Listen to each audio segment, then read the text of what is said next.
Tannery শিল্প বাংলাদেশের রপ্তানি আয়ের একটি অন্যতম খাত। তবে বর্তমানে কমপ্লায়েন্স অর্জিত না হওয়া, কঠিন ও তরল বর্জ্য নিষ্কাশনের যথাযথ ব্যবস্থাপনা না থাকার মতো সমস্যাগুলো চামড়া শিল্পকে চ্যালেঞ্জের মুখে ফেলেছে।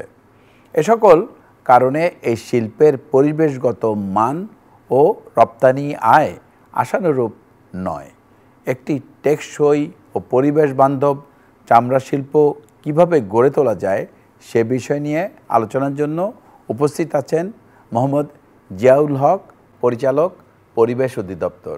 আরও আছেন মোহাম্মদ গোলাম শাহনওয়াজ, ব্যবস্থাপনা পরিচালক, সিইটিপি, এবং মোহাম্মদ মিজানুর রহমান, নির্বাহী প্রকৌশলী, লেদার সেল, বিসিক। আরও আছেন ফিরোজ আলম, সমন্বয়কারী, এলডিএফ, এবং রেহানা আক্তার রুমা, কনসালটেন্ট, চামড়া ও তৈরি পোশাক শিল্প। মোহাম্মদ গোলাম শাহনওয়াজ, বহু বছর ধরে লেদার সেক্টরে কাজ করছেন, নানা বিষয় নিয়ে। সব মিলিয়ে লেদার সেক্টরের যে অবস্থা সেটা নিয়ে একটু বলবেন, এবং ট্যানারি দ্বারা উৎপাদিত মোট তরল বর্জ্যের কতটুকু সিটিপি বর্তমানে শোধন করতে পারছে, এক্ষেত্রে সিটিপি কর্তৃপক্ষের সামনে প্রধান চ্যালেঞ্জ কী, এইগুলি নিয়ে একটু আমাদের আলোকপাত করবেন। ধন্যবাদ। লেদার একটা বায়োডিগ্রেডেবল একটা প্রোডাক্ট এবং এনভায়রনমেন্ট ফ্রেন্ডলি প্রোডাক্ট। এই লেদারটার 100% র মেটেরিয়ালস কিন্তু আমাদের বাংলাদেশ থেকেই আমরা সংগ্রহ করতে পারি, যেটা ভ্যালু এডিশন করার একটা অপার সম্ভাবনা রয়ে গেছে। আর আমি যদি সিটিপির কথা বলি, আমি প্রথমে যেটা ক্যাপাসিটি নিয়ে একটা অ্যানালাইসিস করি, সেটাতে এক্স্যাক্ট যেটা ক্যাপাসিটি আমি যেটা পাই 14,000 থেকে 18,000 কিউবিক মিটারের মতো, depend on proper pretreatment. Peak টাইমে আফটার কোরবানি 3 মাস, প্রথম মাসে সবচেয়ে বেশি আমরা এবার পেয়েছি, সেটা হচ্ছে 40,000 ক্রস করে গিয়েছে। আমাদের মোটামুটি অফ পিক টাইম ক্যাপাসিটির মধ্যেই আমরা এটা পরিশোধন করতে পারি। আমি এখানে বেশ কিছু চ্যালেঞ্জ আমাদের এগুলো ফেস আমরা করছি। এখানে যেটা আছে যে ডিজাইনগত ত্রুটি আছে, যে এটা একটা বড় ধরনের একটা চ্যালেঞ্জ আমাদের জন্য। আমাদের সেন্ট্রাল ক্রোম রিকভারি প্ল্যান্ট এখানে নাই, আমাদের সেন্ট্রাল সেডিমেন্টেশন ট্যাঙ্ক এখানে নাই, টারশিয়ারি ট্রিটমেন্ট এখানে নাই। এগুলো আমাদের জন্য একটা বড় ধরনের চ্যালেঞ্জ। এরপরে আমি যদি সেকেন্ড চ্যালেঞ্জে যাই, সেটা হচ্ছে যে প্রি ট্রিটমেন্ট। আপনি জানেন যে এখানে ট্যানারি শিল্পে প্রচুর কেমিক্যালস ইউজ হয়, প্রসেসের ইমপ্রুভমেন্টের জন্য কিন্তু এটা ইউজ করা হয়। যত পরিষ্কার পানি আপনার সিটিপিতে আসবে, তত প্যারামিটারগুলো আমরা অ্যাচিভ করতে পারবো। পাশাপাশি যেটা হবে যে ক্যাপাসিটি ইনক্রিজ করবে। থার্ড যে চ্যালেঞ্জটা আমি ফেস করছি, সেটা হচ্ছে ফাইন্যান্সিয়াল। সিটিপির ইনকামটা কিন্তু আমার হচ্ছে ইফুলেন্ট বিল থেকে এবং হচ্ছে পানির বিল থেকে। তো আমরা ইফুলেন্ট বিল থেকে আমরা পাচ্ছি মাত্র 25 টাকা, আর পানির বিল থেকে যেটা পাচ্ছি, যেটা পরিশোধন করার পর 15 টাকা, আর আপনার ডিপ টিউবওয়েল থেকে আপনার 10 টাকা। প্রতিবারই কিন্তু ডাম্পিং ইয়ার্ডে আমরা সলিড ওয়েস্ট রাখার ব্যবস্থা করছি, এটা ফ্রি অফ কস্ট। তো আসলে এই অল্প টাকাতে আসলে কোম্পানিকে সার্ভাইভ করাটা একটা অনেক বড় চ্যালেঞ্জ, কারণ আমাকে প্রতি মাসে আমাকে স্যালারি দিতে হয়, আমার বিদ্যুৎ বিল দিতে হয়, আমার কেমিক্যালস কস্ট আছে, এবং আমার রেগুলার মেনটেন্যান্স কস্ট আছে। তাই আমি এখানে রেকটিফিকেশান বা এটা আপগ্রেডেশনের আলাদা ফান্ড এখান থেকে আমাকে ব্যালেন্স করাটা আমার জন্য খুবই টাফ। ধন্যবাদ। আবার শুনবো আপনার কথা। মোহাম্মদ মিজানুর রহমান, ট্যানারির বর্জ্য ব্যবস্থাপনা সম্পর্কিত রেগুলেটরি কমপ্লায়েন্স নিশ্চিত করার জন্য ট্যানারিগুলোতে কার্যকর কী ব্যবস্থা বিদ্যমান আছে, এটা নিয়ে একটু বলবেন। ধন্যবাদ আপনাকে।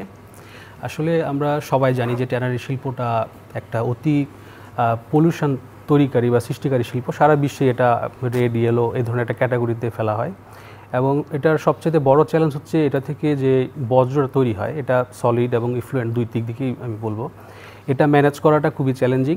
প্রিট্রিটমেন্টের কথাটা আমরা এখন বলছি খুব বেশি করে, কারণ এখানে সিটিপিটাকে ফাংশনিং করে রাখার জন্য, সিটিপির ইফিসিয়েন্সিটা বাড়ানোর জন্য, সিটিপির মেশিনারিজের লঞ্জিভিটি বাড়ানোর জন্য প্রিট্রিটমেন্টটাকে গুরুত্ব আরোপ করা হচ্ছে। তো এখানে প্রিট্রিটমেন্টের রেগুলেটরি ফ্রেমওয়ার্ক বলতে কিন্তু অত বেশি রেগুলেশন এখানে কিন্তু নেই। শুধুমাত্র আমাদের কাছে মহামান্য হাইকোর্টের 4 দফা নির্দেশনা রয়েছে, এবং পরিবেশ অধিদপ্তরের যে সংরক্ষণ বিধিমালা 2023, সেখানে ট্যানারিতে একটা স্পেসিফিক প্রিট্রিটমেন্টের কথা বলা আছে, সেটা হচ্ছে ক্রোম রিকভারি থাকতে হবে। এগুলো সবই প্রিট্রিটমেন্টের অংশ, এবং ক্রোম রিকভারিটা অনেক দেশে ম্যান্ডেটরি করা আছে। এটা ক্রোম রিকভারি করেই তাকে সিটিপি হোক বা মিউনিসিপ্যাল ট্রিটমেন্ট সেন্টার হোক সেখানে পাঠাতে হয়। তো আমাদের যেহেতু একটা বড় ধরনের পরিবর্তন এই সেক্টরে এসেছে, একটা পুরো শিল্পকে হাজারীবাগ থেকে আমরা সাভারে নিয়ে গিয়েছি, সাভারের অবস্থাটা আমরা এখন ভাবছি আমরা যদি চিন্তা করি যে প্রি-ট্রিটমেন্টের যে রেগুলেশন সেই জায়গাটাতে আরও কাজ করার সুযোগ আছে। আমরা যেমন বিসিক থেকে কিন্তু অনেক কিছু আমরা ইম্পোজ করে ট্যানারিদেরকে বাধ্য করতে পারি না, এটা ম্যান্ডেটরি ফ্রেমওয়ার্কের কারণে আমাদের হয়তো সেই ম্যান্ডেটটা নেই। কিন্তু এটা আমরা কিন্তু রেগুলার আমাদের যে কোম্পানি রয়েছেন তার মাধ্যমে কিন্তু অ্যাওয়ারনেস করা, তাদেরকে রেগুলার মনিটরিং করে এই মহামান্য হাইকোর্টের যে নির্দেশনাটা অর্থাৎ ইফ্লুয়েন্টটাকে পৃথকভাবে পাঠানো, স্ক্রিনিং, সেডিমেন্টেশন, এই বিষয়গুলো এনশিওর করার জন্য কিন্তু তাদেরকে এখনও মোটিভেশন লেভেলেই কিন্তু অ্যাওয়ারনেস লেভেলেই কিন্তু আমরা কাজ করছি। তো এই জায়গাতেই স্ট্রিক্ট রেগুলেশন আসাটা মনে হয় এখন সময়ের দাবি। এটা যদি আরও আসে তাহলে রেগুলেশনের যে কোশ্চেনটা সেটা হয়তো আরও সামনে আসবে এবং সেখানে ট্যানারি মালিক বা তাদের যে একটা রোল সেটা আরও আমরা বুঝতে পারবো, তাদের রোলটা এখানে খুব বেশি ইম্পর্টেন্ট। ধন্যবাদ। ধন্যবাদ। আবার শুনবো আপনার কথা। ফিরোজ আলম, সম্প্রতি শ্রম ও কর্মসংস্থান মন্ত্রণালয় কর্তৃক গৃহীত ট্যানারি শিল্পের জন্য একটি পৃথক টিসিসি গঠনের ব্যাপারে এলডিএফের ভূমিকা ও ভবিষ্যৎ পরিকল্পনা সম্পর্কে আপনার মতামত বলবেন আমাদের। আচ্ছা, thank you very much. TCC এটাকে বলে ট্রাইপার্টাইট কনসালটেটিভ কাউন্সিল। আমি যদি সাভার ট্যানারি স্টেটের কথা বলি, এখানে ট্যানারি মালিকরা ছাড়াও এখানে অ্যাসোসিয়েশনের কথা যদি বলি, এটার ম্যানেজমেন্টে যেহেতু বিসিক আছে, বিসিক, দেন সিটিপির যেই কোম্পানি ফর্ম করা হচ্ছে কোম্পানি। আমি যদি পলিসি মেকিংয়ের জায়গা থেকে বলি, অনেকগুলো মিনিস্ট্রি কিন্তু এখানে জড়িত আছে। মিনিস্ট্রি অফ লেবার, তারা লেবার ইস্যুসগুলো দেখে। মিনিস্ট্রি অফ এনভায়রনমেন্ট আছে বা ডিপার্টমেন্ট অফ এনভায়রনমেন্ট আছে, তারা স্ট্যান্ডার্ডগুলো দেখেন। মিনিস্ট্রি অফ ইন্ডাস্ট্রি হচ্ছে সবচেয়ে ইম্পর্টেন্ট একটা স্টেক হোল্ডার এখানে, কারণ মিনিস্ট্রি অফ ইন্ডাস্ট্রির তত্ত্বাবধানেই কিন্তু এই স্টেটটা পরিচালিত হচ্ছে। সো যদি আমি গভর্নেন্সের সিস্টেম থেকে একটু চিন্তা করি তাহলে দেখব যে ওয়েল কোঅর্ডিনেটেড অ্যাপ্রোচ লাগবে এটা ডেভেলপমেন্ট করতে হলে।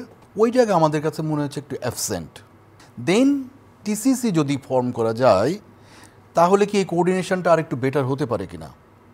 দেন ministry of labour and employment, শ্রম মন্ত্রণালয়কে তখন এই অ্যাপ্রোচটা করা হলো এলডিএফের তরফ থেকে। এলডিএফ বলতে লেদার ডেভেলপমেন্ট ফোরাম, কারণ এই লেদার ডেভেলপমেন্ট ফোরামের 34 জন মেম্বার যারা লেদার সেক্টরেই কাজ করে।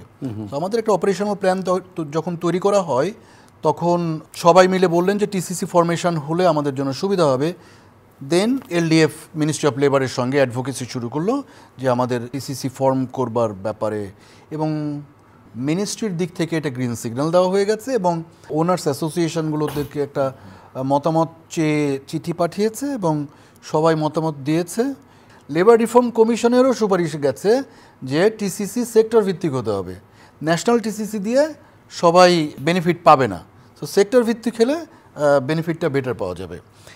আমরা খুবই আশাবাদী যে এই টিসিসিটা খুব অল্প সময়ের মধ্যেই গেজেট নোটিফিকেশনের মাধ্যমে এটা হয়ে যাবে। আবার শুনবো আপনার কথা। রেহানা আক্তার রুমা, ট্যানারি সেক্টরে OECD ডিউ ডিলিজেন্স এবং human rights due diligence regulation পরিপালন করা কেন গুরুত্বপূর্ণ? ধন্যবাদ। যখন ইউরোপিয়ান ইউনিয়নে ডিউ ডিলিজেন্সটা পাশ করা হলো ওদের পার্লামেন্টে, তখনই কিন্তু আসলে অলরেডি গার্মেন্টস সেক্টরে এটা চর্চা শুরু হয়ে গিয়েছে, কাজ শুরু হয়ে গিয়েছে। তো যেহেতু লেদার সেক্টর আমাদের দ্বিতীয় রপ্তানি খাত এবং আমাদের একটি লক্ষ্যমাত্রাও আছে যে উইদিন দ্য ইয়ার 26 আমাদের $5 billion and by the year 2030 আমরা $10 to $12 বিলিয়ন একটা লক্ষ্যমাত্রা আমাদের অর্জন করতে হবে। তো আমাদের কিন্তু একটা বড় এক্সপোর্ট ডেস্টিনেশন হচ্ছে ইউরোপ। তো সে জায়গাটায় আমরা যদি এখন দেখি যে HREDD যে human resource and environmental due diligence directive, এটা খুবই গুরুত্বপূর্ণ হচ্ছে আমাদের এই এক্সপোর্ট ডেস্টিনেশনের জন্য। আমাদের এখন যে করণীয়গুলো সেই জায়গায় প্রথমত হচ্ছে মালিকদের এবং আমাদের সেক্টরের জন্য একটা রোড ম্যাপ তৈরি করাটা খুবই গুরুত্বপূর্ণ, যে প্রত্যেকটা ফ্যাক্টরিতে একটা রোড ম্যাপ থাকতে হবে, অ্যাজ ওয়েল অ্যাজ এটা গভর্নমেন্ট থেকেও যে এটার সাথে অ্যালাইন করা যে পলিসিটা আছে আমাদের ন্যাশনাল পলিসি, সেই ন্যাশনাল পলিসির সাথে as it is a regulation, that's why এটা ন্যাশনাল যে পলিসি আছে সেখানের সাথে অ্যালাইন করে দেন এটাকে ইমপ্লিমেন্টেশনে যেতে হবে। যখন এই বিষয়টা আসবে তখন যাতে আমরা ট্যানারি মালিকদের এবং স্টেক হোল্ডার যারা জড়িত আছে, কারণ এটা কিন্তু ফুল সাপ্লাই চেনকে কভার করবে, এই সাপ্লাই চেনে সবাই যাতে অ্যাওয়্যার থাকে এবং প্রয়োজনীয় ব্যবস্থাগুলো গ্রহণ করে। এক কথায় বলতে গেলে আমাদের এক্সপোর্ট টার্গেট অ্যাচিভ করা এবং এই ট্যানারি শিল্পকে এগিয়ে নিয়ে যাওয়ার জন্য এটা অত্যন্ত গুরুত্বপূর্ণ একটি কমপ্লায়েন্স এবং এটা করতে হবে আমাদের। আচ্ছা, জি, আবার শুনবো আপনার কথা। জি। ধন্যবাদ। মোহাম্মদ জিয়াউল হক, চামড়া শিল্পের পরিবেশগত প্রভাব কমাতে পরিবেশ অধিদপ্তর কোন ধরনের দৃশ্যমান ব্যবস্থা গ্রহণ করেছে, এটা নিয়ে একটু বলবেন। ধন্যবাদ। এই ট্যানারি শিল্পের সাথে সরাসরি যুক্ত আছে পরিবেশ সংরক্ষণ আইন 1995, বিভিন্ন সময় এটা অ্যামেন্ডমেন্ট হয়েছে, তার পরিবেশ সংরক্ষণ বিধিমালা, এবং পাশাপাশি আমাদের আরও কিছু সেক্টরাল বিধিমালা আছে, যেমন বায়ু দূষণ নিয়ন্ত্রণ বিধিমালা, তারপরে কঠিন বর্জ্য ব্যবস্থাপনা বিধিমালা, এগুলো এটার সাথে যুক্ত আছে। তো আমাদের মূল কাজটা হলো যে আমাদের আইনগুলো এবং বিধিমালায় যে কমপ্লায়েন্সের বিষয়গুলো বলা আছে সেটা প্রতিপালন করছে কি না এটা দেখতে হয়। মূল লক্ষ্যটা হলো যে আমাদের সব ধরনের দূষণ বন্ধ রাখা। আমাদের হাইকোর্টের যে নির্দেশনাগুলো আছে, 4টা নির্দেশনা, এটা প্রি ট্রিটমেন্টের অংশ, সেটাও আমাদের কন্ডিশনে আছে। তারপরে প্রতিটা ইন্ডাস্ট্রিয়াল ইউনিটে ক্রোমিয়াম রিকভারি ইউনিট থাকতে হবে। আলটিমেটলি তার যে পানি বর্জ্য বা কঠিন বর্জ্য সেটা পরিবেশসম্মতভাবে ব্যবস্থাপনা করতে হবে। সরকার কিন্তু প্রায় 500 কোটি টাকা দিয়ে সিইটিপি এবং এই বর্জ্য ব্যবস্থাপনার ইনফ্রাস্ট্রাকচার তৈরি করে দিয়েছে। এটা কিন্তু মালিক পক্ষকে এখানে কিন্তু 1 পয়সাও দিতে হয়নি। তাদের যে প্রোডাকশন সিস্টেমে যে বর্জ্যটা তৈরি হচ্ছে, কঠিন বর্জ্য এবং তরল বর্জ্য, সেটাকে পরিবেশসম্মতভাবে ডিসপোজাল করতে হবে। আমরা চেষ্টা করছি, আমরা আমাদের আইনগত যে আমাদের যে সুবিধাটা আছে সেটা প্রয়োগ করে তাদেরকে প্রথমে বোঝানো, তারপরে এনফোর্সমেন্টে যাওয়া, জরিমানা করছি আমরা। আমাদের সরকারি প্রতিষ্ঠান হিসেবে বিসিককেও জরিমানা করা হয়েছিল একসময় 2.5 কোটি টাকা, এবং বিসিক সেটা দিয়েছে। তো এই কার্যক্রম চলছে। মূল লক্ষ্য হলো তারা যেন পরিবেশসম্মতভাবে কার্যক্রম করলে সুবিধা কিন্তু তাদেরই হবে। যে লেদার ওয়ার্কিং গ্রুপের সার্টিফিকেট যদি পায় ওনারা, তাহলে কিন্তু ওনাদের যে প্রোডাক্টের মূল্য সেটা 3 থেকে 4 গুণ বেড়ে যাবে। তো সবার জন্যই ভালো। এবং সবচেয়ে বড় কথা হলো আমাদের মানুষকে তো বাঁচাতে হবে। এখানে আশেপাশে যারা থাকছেন, এবং আমাদের যে ধলেশ্বরী নদী, এই নদীটা কিন্তু এখনও প্রচুর পানি আছে, এটা এনক্রোচমেন্ট তেমন হয় নাই। এই সুন্দর একটা নদীকে যদি রক্ষা করতে চাই তাহলে দূষণটা বন্ধ করতে হবে। আবার শুনবো আপনার কথা। মোহাম্মদ গোলাম শাহনেওয়াজ, ট্যানারির বর্জ্য, তরল বর্জ্য যথাযথভাবে পরিশোধনের জন্য বর্তমানে কোনো পদক্ষেপ কি চলমান আছে? এটি একটি প্রশ্ন আমার। আরেকটি হচ্ছে LWDG সনদ অর্জনের জন্য সিইটিপি কর্তৃপক্ষের ভবিষ্যতে কী ধরনের পদক্ষেপ গ্রহণ করা প্রয়োজন বলে আপনি মনে করেন? প্রথমে যে পদক্ষেপটা আমরা নিয়েছি সেটা হচ্ছে যে আমরা ইউরোপিয়ান ইউনিয়নের সঙ্গে যোগাযোগ করি। তারা ইটাল প্রগতি নামের একটা ইটালিয়ান কোম্পানির মাধ্যমে আমাদের সিটিপিটাকে ফুল অ্যাসেসমেন্ট, ড্রয়িং ডিজাইন সহ করার জন্য অলরেডি এটা কাজ শুরু হয়েছে, এবং এটার পুরো আর্থিক সাপোর্টটা আমাদের ইউরোপিয়ান ইউনিয়ন থেকে দেওয়া হচ্ছে আর কি। আচ্ছা। দ্বিতীয় যেটা সিটিপির আমি ডেভেলপমেন্টের কাজগুলো করেছি, আমি ব্লোয়ারের সংখ্যা বাড়িয়েছি। আগে ডিওট্রিং মাত্র একটা চলতো, এখন আমি সম্পূর্ণটাই চালু করেছি। এতে আমাদের স্ল্যাশ সিস্টেমটা ডেভেলপ করেছে। পাশাপাশি অ্যাডিশনালি আমি ড্রাইভেরটা আমি নতুনভাবে চালু করেছি। আমার ক্রোম সেপারেশন ইউনিটগুলো বন্ধ ছিল, এই ক্রোম সেপারেশন ইউনিটগুলো আমরা চালু করেছি। তাতে যেটা হয়েছে, ক্রোমের লেভেলটা অলরেডি 30 থেকে 5-এর দিকে নেমে গিয়েছে। প্রতি বছর 85,000 মেট্রিক টনের মতো সলিড ওয়েস্ট আমার ডাম্পিং ইয়ার্ডে পড়ছে। আমি দেখলাম যে এটাকে রিসাইকেল করতে হবে, তার জন্য এন্টারপ্রেনার ডেভেলপমেন্ট দরকার। চাইনিজ একটা company, JW animal protein company, তাদেরকে আমি নার্সিং করি, যেটা ক্রোম শেভিং ডাস্ট, যেটা আমাকে বছরে 8,700 মেট্রিক টন জেনারেট হয়। সেটা তারা ওখানে নিয়ে গিয়ে এটাকে ক্রোমটাকে সেপারেট করে প্রোটিন পাউডার, যেটা এটা ইন্ডাস্ট্রিয়াল প্রোটিন পাউডার হিসেবে চায়না এবং আপনার রাশিয়াতে এক্সপোর্ট করবে। এরপরে আমরা যেটা করেছি, 60টা প্রতিষ্ঠানকে আমরা কাঁচা চামড়ার টুকরা এক্সপোর্টের জন্য পারমিশন দিয়েছি, এবং এতে তারা হচ্ছে গ্লু জিলাটিনে তৈরি করছে, পাশাপাশি ক্যাপসুলের কাভার তৈরি করছে। তাতে টোটাল 30% আমরা ব্যবহার উপযোগী করার একটা সমাধানের দিকে আমরা গিয়েছি আর কি। একটা রিসাইকেল প্রজেক্ট, যেটাকে আমি সবসময় বলি এটা ওয়েস্ট না, এটা হচ্ছে গোল্ড। আমি এখান থেকে মানি জেনারেট করতে চাচ্ছি। আর যেটা আনইউজ যেটা পার্ট থাকবে সেটা হচ্ছে আমার ডাম্পিং ইয়ার্ডে যাবে, এবং সেটা আমি সায়েন্টিফিক ওয়েতে করতে চাচ্ছি। আমরা জলবায়ু ট্রাস্ট থেকে 10 কোটি টাকা একটা ফান্ড পেয়েছি, ছোট করে হলেও আমরা লিজেট একটা সায়েন্টিফিক ডাম্পিং ইয়ার্ডে করব, যেটা আমাদেরকে লেদার ওয়ার্কিং গ্রুপের সার্টিফিকেট পেতে সহযোগিতা করবে। যে আমরা লেদার ওয়ার্কিং গ্রুপের সনদ পেতে গেলে আমরা কী করতে হবে, যেটা আমাদেরকে সিটিপিটা আমরা রেকটিফিকেশন আপগ্রেডেশনের আমরা কার্যক্রম আমরা চালিয়ে যাচ্ছি। যারা সেলফ ইটিপি করতে চায় তাদেরকে পারমিশন দিয়ে দেওয়া। আমরা ইতিমধ্যে যাদের ল্যান্ড অ্যাটলিস্ট 40,000 পর্যন্ত আছে তাদেরকে আমরা চিঠি দিয়েছি যে সেলফ ইটিপি করার ব্যাপারে। পাশাপাশি ড্রাই ওয়েট যারা করতে চায়, যদি ড্রাই ওয়েট করা হয় তাহলে এখানে স্লাজগুলো আপনার ছেঁকে ছেঁকে প্যারামিটারগুলো আপ করবে এবং আপনার ক্যাপাসিটি বাড়বে। যে আপনি যদি কেউ ব্যক্তি উদ্যোগে ক্রম রিকভারি ইউনিট, এতে কিন্তু তারা লাভবান হবে, কিন্তু যে এই ক্রমটা রিসাইকেল করতে পারবে, তাদের খরচটা কমে আসবে। এবং এই কাজগুলো যদি আমরা করতে পারি তখন আমার জন্য আন্তর্জাতিক সনদ পাওয়াটা ইজি হয়ে যাবে। ধন্যবাদ। ধন্যবাদ আপনাকে। মোহাম্মদ মিজানুর রহমান, আপনি কি মনে করেন এখানে বিসিকের কোনো দায়বদ্ধতা আছে এই সমস্যার সমাধানে? বিসিক কর্তৃপক্ষের ভবিষ্যতে কি পদক্ষেপ গ্রহণ করা প্রয়োজন বলে আপনি মনে করেন? আসলে বিসিক সারা দেশে কিন্তু শিল্পনগরী করে, শিল্প স্থাপনের জন্য, শিল্প সম্প্রসারণের জন্য, এবং চামড়া শিল্পনগরী কিন্তু ওয়ান অফ দ্য 83টা শিল্পনগরীর মধ্যে একটা। তো আমাদের মেজর রোলটা ছিল অবকাঠামো এবং মানে স্থানান্তরের যে প্রক্রিয়া সেটাকে সফলভাবে সম্পন্ন করা। তো এটা নিয়ে মনে হয় কারো কোনো ডাউট নেই যে সেখানে যে অবকাঠামো নিয়ে ট্যানারিগুলি স্থাপিত হয়েছে সেটা হাজারীবাগের তুলনায় ফার মোর বেটার একটা অবস্থানে তারা গিয়েছে। তো এটাকে আমরা সমস্যা হিসেবে না দেখে অপরচুনিটি হিসেবে দেখি। As a stakeholder, two way হ্যান্ডশেকের মাধ্যমে তারাও যদি এগিয়ে আসে হাত বাড়িয়ে, সেখানে যদি তারা ইনোভেশন নিয়ে আসে, গ্রো করার মানসিকতা নিয়ে আসে, ইন্টারন্যাশনাল বেস্ট প্র্যাকটিসগুলোকে আরও জানার চেষ্টা করে, সেগুলো করা সম্ভব হলেই সরকারের এগিয়ে যাওয়াটাও কিন্তু তখন সফল হবে।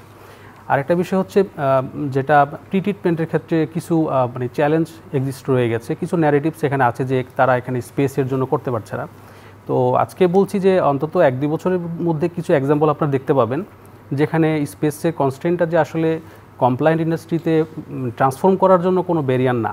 একজন ট্যানারির মালিক একটা ভালো মন মানসিকতা নিয়ে কিছু ইনভেস্টমেন্ট করার অপরচুনিটি এখানে যদি উনি ইনভেস্ট করে এটা গ্রো করার চেষ্টা করেন, তাহলে কিন্তু তিনি প্রি ট্রিটমেন্টের যেই অপশনগুলোর কথা বলা হচ্ছে যে উনি ফিল্ট্রেশন করবেন, ক্রোম রিকভারি করবেন, ইভেন নিজের ইটিপি করবেন, এই ধরনের এক্সাম্পল কিন্তু আমরা এখন আমাদের চোখের সামনে দেখতে পাচ্ছি। আপনারা হয়তো বা খুব শীঘ্রই বিভিন্ন সময় জানতে পারবেন। এবং রিউজের মাধ্যমে তারা যে কস্ট রিডাকশন করতে পারবেন, যেটা আলটিমেটলি তাদের প্রফিট মার্জিনকে অনেক গুণ বাড়িয়ে তুলবে, এই যে একটা জানার বিষয়টা, এই যে একটা বোঝার বিষয়টা, এই বিষয় নিয়ে কিন্তু ওনাদেরকে আরও বেশি অ্যাওয়ার করতে হবে। এবং আমরা আমাদের দায়বদ্ধতার জায়গা থেকে এই বিষয়টা নিয়ে, যেহেতু আমরা সেখানে কোম্পানির মাধ্যমে অপারেট হচ্ছে এই কাজটা, থ্রু কোম্পানি আমরা কিন্তু সাপোর্ট ট্যানারিগুলোকে দিয়ে যাচ্ছি এবং আমাদের টিমও ওখানে ভিজিট করতেছেন। ওনাদের কাছ থেকে যে ধরনের পারমিশন চাওয়া হচ্ছে, পারমিট চাওয়া হচ্ছে, সেগুলোকে ভিজিট করে ডিটেইলিং রিপোর্ট করে মিনিস্ট্রি থেকে পারমিশন নিয়ে দেওয়া, এই বিষয়গুলো কিন্তু আমরা রেগুলারলি আমাদের দায়বদ্ধতার জায়গা থেকে আমরা করে যাচ্ছি। Thank you. ধন্যবাদ।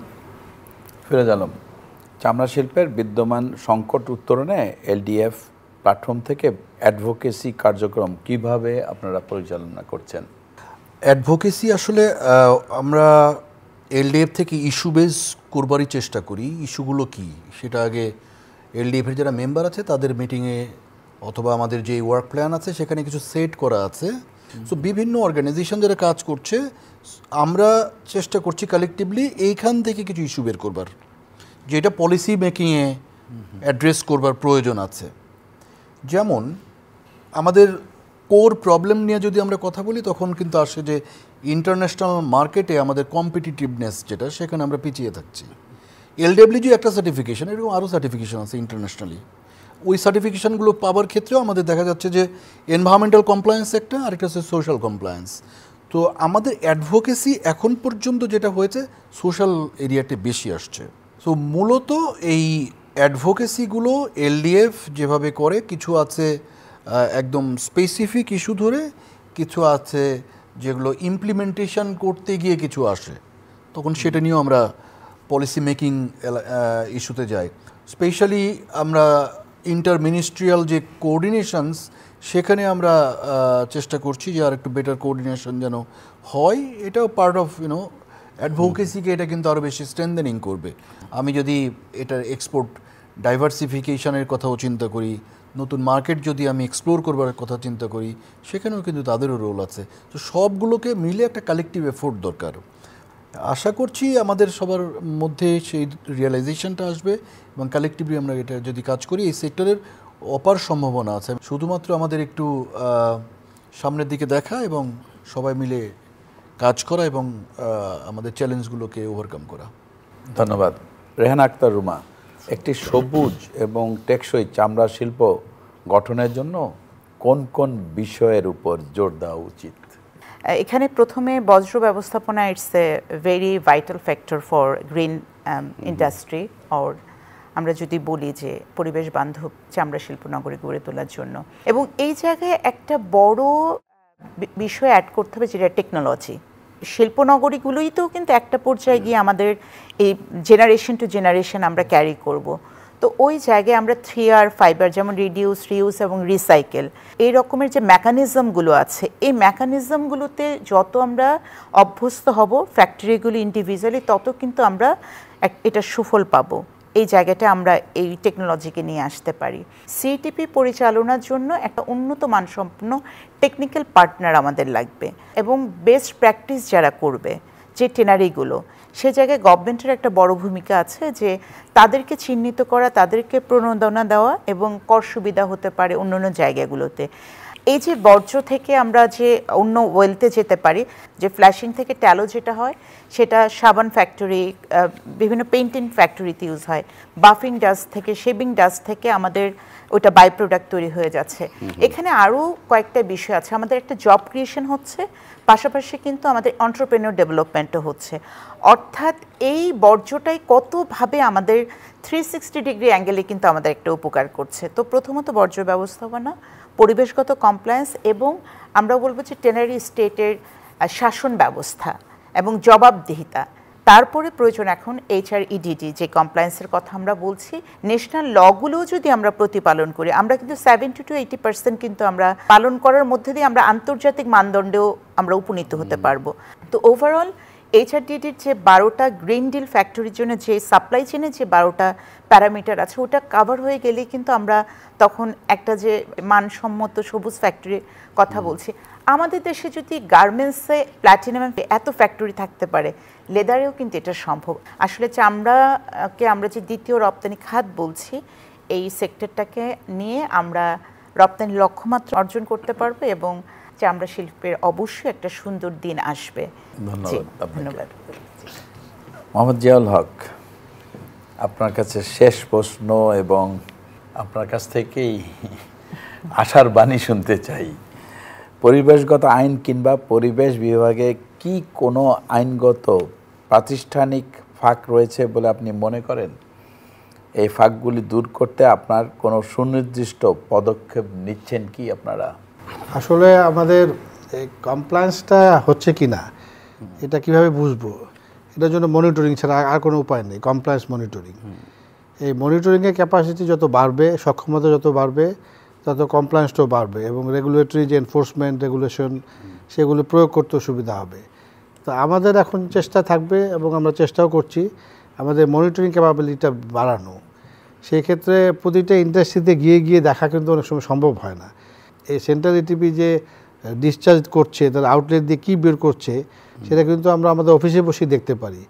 যদি অনলাইন মনিটরিং ব্যবস্থা আমরা নিয়ে আসতে পারি, আমরা ওখান থেকে আমাদের কী পরিমাণ ক্রোমিয়াম যাচ্ছে, তারপর TSS টোটাল সাসপেন্ডেড সলিড, তারপর আমাদের BOD এবং ক্লোরাইড, তো 4টা সেন্সর বসিয়ে দিলে কিন্তু দেখতে পারি। আর যদি অনলাইন মনিটরিং ব্যবস্থা না থাকে, তাহলে কিন্তু মনিটরিং করা সম্ভব না, যেহেতু ইন্ডিভিজুয়াল ইটিপি নাই। এখন আমরা চেষ্টা করছি, সবাইকে উদ্বুদ্ধ করছি যে আপনারা ইন্ডিভিজুয়াল ইটিপি করেন। তো এই আমি যদি ক্রোমটা রিকভার করতে পারি, ক্রোমটা তো আর CETP-তে যাবে না, কিন্তু CETP এমনভাবে তৈরি করা হয়েছে যে এখানে ক্রোমিয়াম ট্রিটমেন্ট করা হবে না। ক্রোমিয়াম ছাড়া অন্য যে কেমিক্যালসগুলো আছে সেগুলো ট্রিটমেন্ট করবে, এবং যেগুলো সলিড থাকে, সলিড ওয়েস্টের কিছু কিছু জিনিস খুবই ফাইন পার্টিকেল, সেগুলো তারা ট্রিটমেন্ট করে। তো এইসব জায়গাতে আমাদের আর একটু ভালো ব্যবস্থাপনা করতে হবে। অ্যাডভান্স টেকনোলজি ব্যবহার করে আমাদের প্রয়োজন হলে বাইরের থেকে এক্সপার্ট এনে, শাহনওয়াজ ভাইয়ের মতো আরও এক্সপার্টদের কাজে লাগিয়ে আমরা এটা সমাধান করতে হবে। আমার মনে হয় যে মালিক পক্ষকে আরেকটু উদ্যোগী হতে হবে, এবং তাদেরকেও কিন্তু ইনভেস্ট করতে হবে।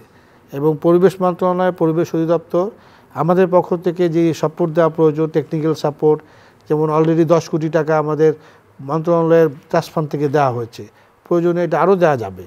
তো সেটা নিয়েও যদি কার্যক্রম করা যায়, আমাদের চেষ্টা অব্যাহত রাখতে হবে। এই আশাবাদ ব্যক্ত করে শেষ করছি। সবাইকে অনেক অনেক ধন্যবাদ। অনেক কিছু জানা গেল, এবং আসলে যে আলোচনা আমরা করছি এই চামড়া শিল্প নিয়ে, এই আলোচনা যেন শুধু আলোচনায় না থাকে, আমরা যেন সবাই হাতে হাত মিলিয়ে এই কাজগুলোকে এগিয়ে নিয়ে যেতে পারি। এবং সবারই প্রচেষ্টা আছে, তবে এই প্রচেষ্টার সাথে আরও অনেক কিছু যোগ হতে হবে, কারণ এখানে একটি ডিপার্টমেন্ট অথবা একটি ইন্ডাস্ট্রি না, এখানে অনেকগুলো ইন্ডাস্ট্রি, অনেকগুলো লোক, অনেক ধরনের মতামত। তো সেই জায়গায় এক জায়গায় আসাটা বেশ একটি কঠিন ব্যাপার, কিন্তু তো তারপরেও এটা করতে হবে, এই কারণেই করতে হবে, এটা আমাদের অস্তিত্বের লড়াই। এবং এখানে শুধু যে ইন্ডাস্ট্রির লাভ ক্ষতি তাই নয়, কিন্তু এখানে কিন্তু আমাদের পরিবেশ প্রকৃতিরও লাভ ক্ষতির ব্যাপার আছে। এবং আমাদের প্রকৃতি পরিবেশ যদি নষ্ট হয়ে যায় অব্যবস্থাপনার কারণে চামড়া শিল্পের, তাহলে আমরাও ভালো থাকবে না, আমাদের ভবিষ্যৎ প্রজন্মও ভালো থাকবে না। এবং সেটা আমরা আমাদের ভবিষ্যৎ প্রজন্মর কাছে কি জবাব দিব, তারা কিন্তু কখনোই আমাদের ক্ষমা করবে না যদি আমরা কোনো ব্যবস্থা না নিই।